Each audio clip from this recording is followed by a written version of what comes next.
you need to be picked up. You know, in your case, missing the free throws tonight, just keeping your head up and everything because you know you got more work to do going forward.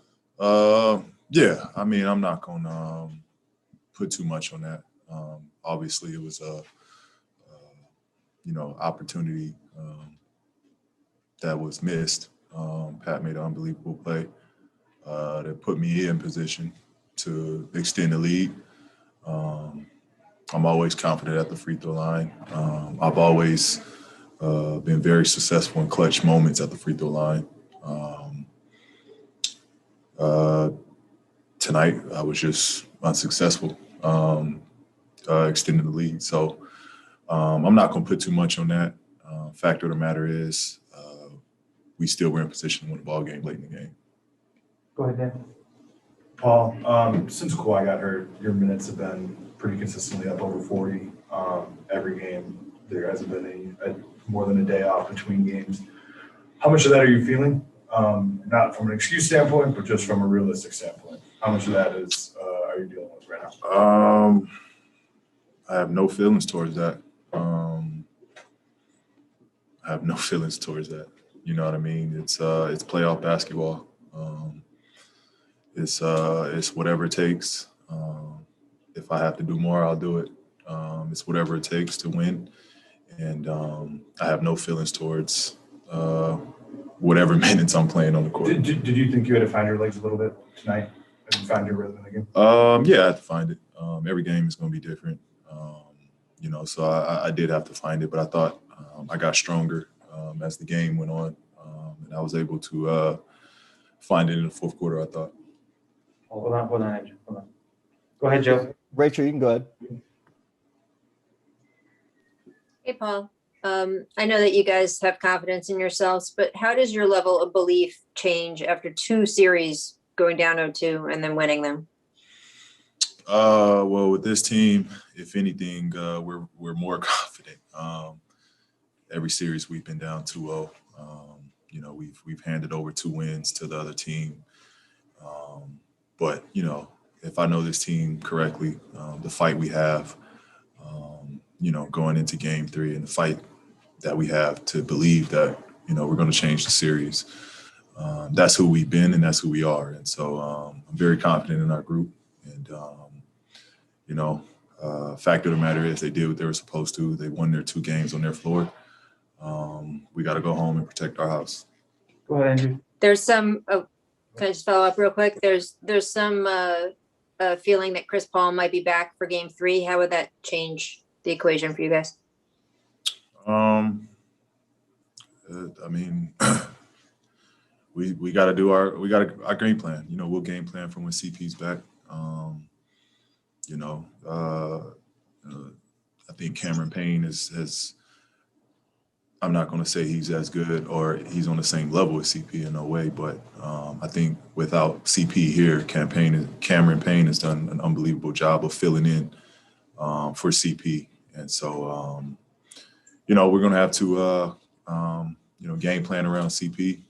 It's going to be that much tougher, but, we've seen, a high-level Suns team. And so we got to just trust who we are, trust our guns on our team, and, continue to play with confidence throughout this series. Thank you. Pat Bevan talked about how you guys joke that Steve Lewis, Bill Belichick, the adjustments he makes. There's always a course correction in the last couple rounds where you guys turn it around. What has to be the adjustment you feel like in this round for you guys to get back into it? I mean, it's not much, just doing things better. That question would have been asked if we won. We lost the game off free throws. We lost the game on 1 point. We lost the game on a tip jam. You know what I mean? So, with all that, we held the team, a good offensive team, to 103. So, I mean, we'd be nitpicking to say this or that. We're playing really good. We're playing great. It's limiting mistakes, and that's just what it comes down to. Game plan mistakes that we can continue to just limit.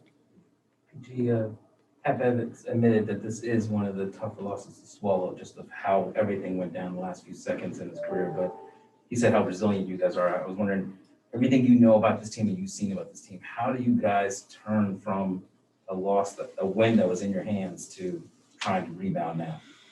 I mean, again, that's just been us. When we lost 2 at home to start our playoff postseason, we could have been down then. Game 3, we were down on the road. We just found a way, and this makes it no difference. We got to find a way to fight our way back into the series. That's just what it comes down to. It's no secret. It's no science to it. We just have to find a way, play ourselves back into this series, tied up, no difference. We know we got to win here at some point. And again, we just got to trust that. What did you guys tell each other in the locker room when you guys got back there? I mean, we were down about it. Pat told no lies. This one does hurt because we know we have to steal one. This was a great chance to do it. But we got to look forward. Reason why it's a series, it's a long series we're expecting. Just got to get ready for the next one. Reggie, outwardly, like with us, is always so positive. Is he like that internally too with you guys? Like, is he was like one of the guys who's like? Yeah. Reg was one of the main ones to uplift everyone in the locker room. He's been an unbelievable teammate to everybody, and so he's just a positive guy, and he just sees the big picture, and so you need guys like Reg in the locker room to just keep everybody cool-headed and hyped and ready to go for the next one. For tip-off, I was talking about how the players led by you, Kawhi, kind of taking ownership when facing these deficits early in the playoffs and kind of spark some of these comebacks. You talked about the positivity in the locker room, but I guess are there ways you've having gone through this twice before, you apply those lessons now, and just what are some of those examples from Dallas and Utah where you felt like you guys kind of found whatever you were seeing down to? I mean, well, in those situations, we got closer, we got more connected, and we got closer. That's honestly what happened. We trusted one another, we believed in one another, and I thought in both of those situations we got closer. We've been great when our back's against the wall to rely on one another to pull ourselves out of it. And so, the biggest takeaways from those 2 series and the reason why we're at right now is because I thought, we really just pulled together and rallied together. And so, again, that's what we're facing right now. We're going to have an outstanding crowd once more at Staples, and we got a lot to look forward to. Was that getting closer through like players' film sessions or? Yeah, film sessions, talking about the game, replaying moments, getting game plan decisions, ironed out, and kind of dictating what we want to do on the court. Last one from Dan. Paul, you were kind of in the middle of it. Or maybe you saw what would happen with Boogie and Booker at the end of the game. I don't know what happened. Is the series getting to that point? You're 2 games into a conference finals against a team. Is it emotions high between these 2 teams, and do you anticipate it to be that way kind of through the end of it? Yeah, absolutely. It's a physical matchup, and so you're going to get that. Both sides are physical. It's a lot of fire in both teams, and so you're going to get that. That's playoff basketball, though. We look past that.